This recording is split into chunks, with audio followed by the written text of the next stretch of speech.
there's a big league dreams game. There's a big league dreams game going on. I wanted to make sure I parked here because the big league dreams game, there's a child of God in some of that game. I'm just going to tell you guys something.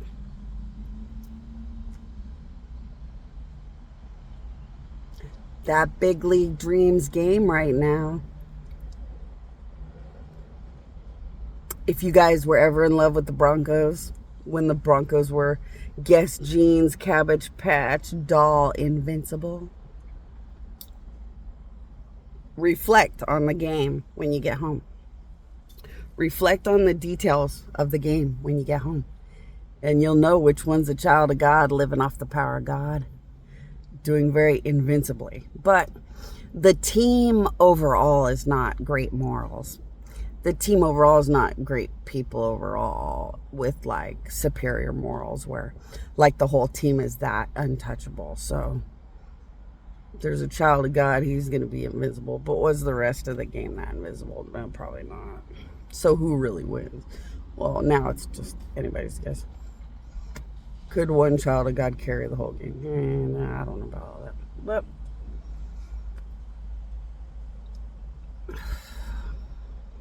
there was a bunch of hellions. Bunch of little hellions making the phone drop. Making the phone drop. Telling me good morning, I love you by making the phone drop, making the phone drop. And I thought, I'm going to tell you a story about my evil gods. So I have an evil side. We all do. Unlike creepy humans, I just let it flow. And I created evil gods. And I didn't feel I had to worry about it because I'm not bad. So when I created my first evil gods, it was like, well, I'm creating evil because I have an evil side. But my evil side is even good because I know as a god, I just want to be good. Well, watch out for that because when I made evil gods, when they just want to be bad, they can get very scary and out of control too. Had nothing to do with the fact that I knew I wasn't bad. It doesn't change who they're going to decide to be when they get there. The naive God creating their first baby God. I knew I'd have to watch out for their smarts and if they did turn bad, but you don't get it till you get it, you know? Until you create your first God, you don't realize how much their own freedom to be what they want could get really that bad when they just choose to be so bad. But anyway, I prefer to talk about my good evil gods. So I thought I'm going to tell you guys a story about my evil gods that are very, very good. And my evil god daddies, when I was pretending to be a daughter to win, that are very, very good. They create these little hellions. They look like little cutesy things. So they create these cutesy little, they're just the cutest little things. But they're little hellions. They're just, all they do is make things drop, make things fall, make things irritating. And they love it. They love to just live on these weird little annoying channels. And not to be mean or anything else. They just like to do those things. And in the culture of evil, those things are cute and glamorous. Because in the world of the culture of good evil, or when you are a good god of evil, you are so perfect and so superior. Because you dance in good and evil things, but would never ever do anything to anyone unless they deserved it. That's the beauty of being a good evil god. As opposed to a good god that says, I just don't hurt anything and I'm a good god. Kind of similar, huh? Well, these little hellions, they work in hells. These little hellions work in hells. And if you loved to steal your sister's cookie, and you were bad enough to end up in hell anyway, they will put those little hellions in hell to be mean to you about the day you stole your sister's cookie. Wouldn't you rather just go to heaven and make it up to your sister? Yeah, make more right than wrong. Stay close to my queen, my queen, my queen. Be good people. The answers are easy, but people still do it bad or wrong.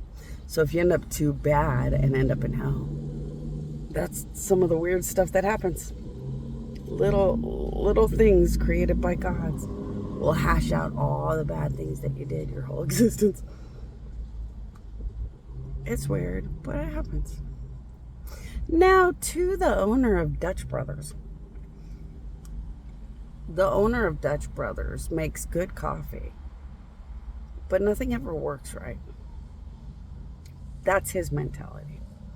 My mentality is your coffees lack that something. Your coffees don't have that last firecracker at the end. And I'm not gonna lie, I can live on your coffees, but like, they don't have that something that puts them beyond everybody else. But they're good. You'll buy them as much as everybody else. So your coffees are what everybody would buy. But everybody would buy everything. What you want to be is better than everybody else. So what is the Dutch Brothers owner? In a coffee nobody can deny. I would say, try this coffee and see if I truly am God, good at this shit. Okay, take your normal beans, preferably Colombian. Take your normal beans, preferably Colombian. Make 5% not ready. Make 10% way too ready. And the rest normal coffee beans. Grind it all up. Soak it. Soak it in a tiny speck. Like if you're tiny sprinkle, just tiny sprinkle. Just tiny, tiny sprinkle. A combination of nutmeg and what's that other thing? Nutmeg and oh goodness. Nutmeg and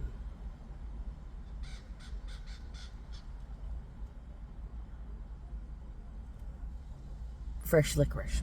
Nutmeg and fresh licorice. So you gotta get nutmeg dried. Then you gotta get fresh licorice and dry it. Then you sprinkle it over that coffee combination. And you let it soak with what kind of liquid?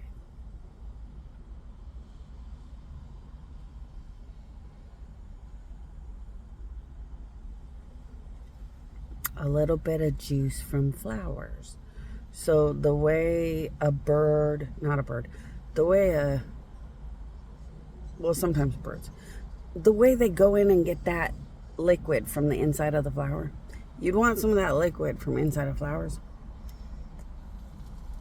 And that helps seal in the nutmeg and the dried licorice. And you want the liquid, you want like the liquid of licorice, but dried out. Then you make it into a thing that you're going to make your coffee with. Make it into a thing with your coffee. And add your normal stuff, like you're making just a normal coffee. But when you're doing your milk and coffee, whatever combinationals, you sprinkle in just a little bit. Sprinkle in just a little bit of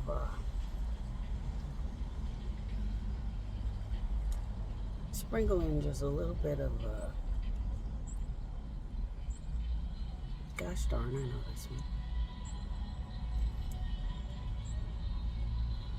Sprinkle in just a little bit of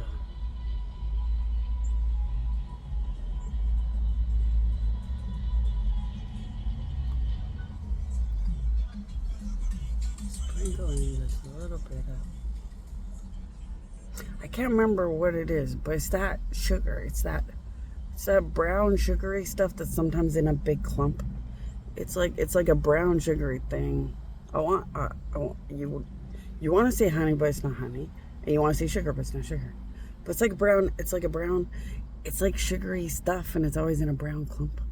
If you got a little bit of that and made it some kind of something where you could put it in the coffee as you just make regular coffee, that coffee people will go crazy about,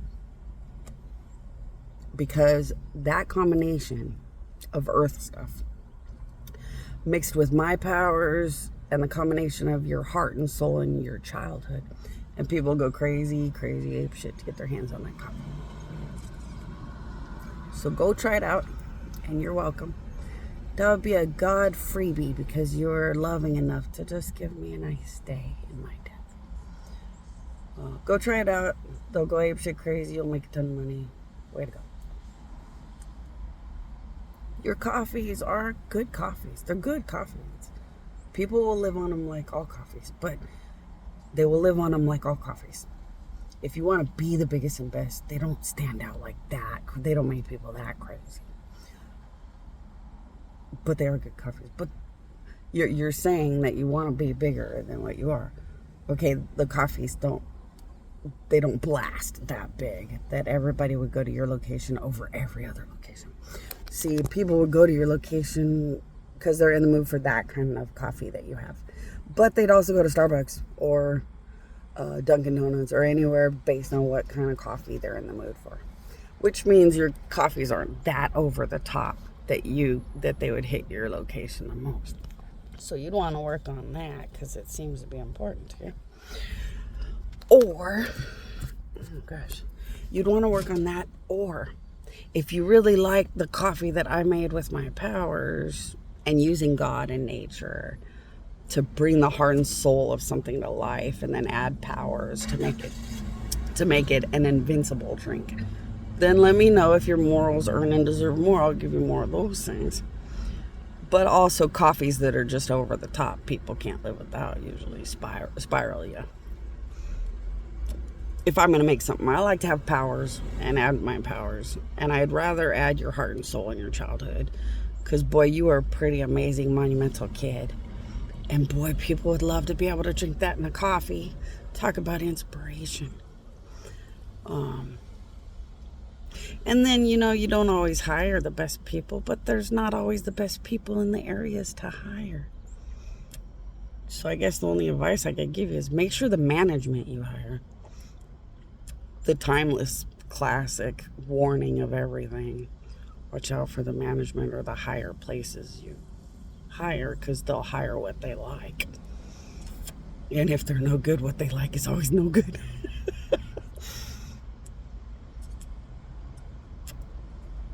Now,